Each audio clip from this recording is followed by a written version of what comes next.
ఒక అందమైన వర్డ్ స్టూడియోలో వచన అనే కమ్యూనికేషన్ కోచ్ తన శిష్యుడు బోధతో మాట్లాడుతోంది. బోధ, మనం వాడే పదాలు కేవలం శబ్దాలు మాత్రమే కాదు, అవి ఎదుటివారి మనసును తాకే బాణాలు. మనం చెప్పాలనుకున్న విషయాన్ని నెగటివ్గా కాకుండా సానుకూలంగా చెప్పడమే పాజిటివ్ కమ్యూనికేషన్ యొక్క రహస్యం అని ఆమె వివరించింది. బోధ అయోమయంగా చూస్తూ, అంటే ఏంటి వచన అని అడిగాడు. వచన చిరునవ్వుతో ఒక డిజిటల్ స్క్రీన్ వైపు చూపిస్తూ, మనం తరచుగా వద్దు, కాదు, చేయకు అని వాడుతుంటాం. కాని అదే విషయాన్ని చేస్తే బాగుంటుంది అని చెప్పడం నేర్చుకోవాలి. ఇదే పాజిటివ్ కమ్యూనికేషన్ ప్రాథమిక సూత్రం అని చెప్పింది. వచన మొదటి ఉదాహరణగా పిల్లల పెంపకం గురించి చెప్పింది. ఒక తల్లి తన బిడ్డతో అల్లరి చేయకు, గదిని గజిబిజి చేయకు అని కోప్పడటానికి బదులు, కన్నా మనం ఈ గదిని అందంగా సర్దుకుందామా అని అడిగితే ఆ బిడ్డ ఎంతో ఉత్సాహంగా పనిచేస్తాడు. ఇక్కడ భావం ఒక్కటే, కాని చెప్పే విధానం మారింది అని వివరించింది. ఇక సినిమాల విషయానికి వస్తే అని వచన కొనసాగించింది. ఒక డైరెక్టర్ తన నటుడితో, నీకు అసలు యాక్టింగ్ రాదు, ఈ సీన్ చెడగొట్టావు అనంటే ఆ నటుడు నిరుత్సాహపడతాడు. దానికి బదులు, నువ్వు బాగా చేశావు, కాని ఈ పాత్రకు ఇంకాస్త లోతైన ఎమోషన్ అవసరం, ఇంకోసారి ప్రయత్నిద్దామా అని అంటే అద్భుతమైన అవుట్పుట్ వస్తుంది. బోధ తన ఇంటర్వ్యూ అనుభవాన్ని గుర్తుచేసుకున్నాడు.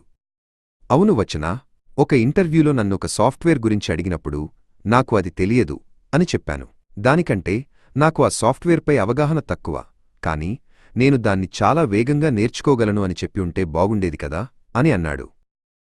వచన మెచ్చుకోలుగా తల ఊపింది. ఖచ్చితంగా బోధ, పాజిటివ్ కమ్యూనికేషన్ వల్ల ఎదుటివారికి మనపై గౌరవం పెరుగుతుంది. ఇది కేవలం మాటలు మార్చడం కాదు, మన ఆలోచనా దృక్పథాన్ని మార్చుకోవడం. మనం విమర్శించడానికి బదులు పరిష్కారాన్ని చూపిస్తున్నాము. కాని కొన్నిసార్లు కోపంలో ఉన్నప్పుడు ఇలా మాట్లాడటం కష్టం కదా అని అడిగాడు బోధ. వచన ఒక డైరీ తీసి అతనికి ఇస్తూ, అందుకే ప్రాక్టీస్ అవసరం. రోజులో నువ్వు వాడిన నెగటివ్ వాక్యాలను రాసి వాటిని సానుకూలంగా ఎలా మార్చవచ్చో ఆలోచించు అని సలహా ఇచ్చింది.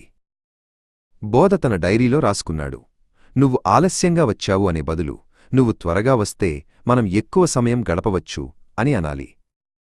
ఈ వంట అస్సలు బాగోలేదు అనే బదులు, వంట బాగుంది, కాని వచ్చేసారి ఉప్పు కొంచెం తగ్గిస్తే ఇంకా అద్భుతంగా ఉంటుంది అని చెప్పాలి.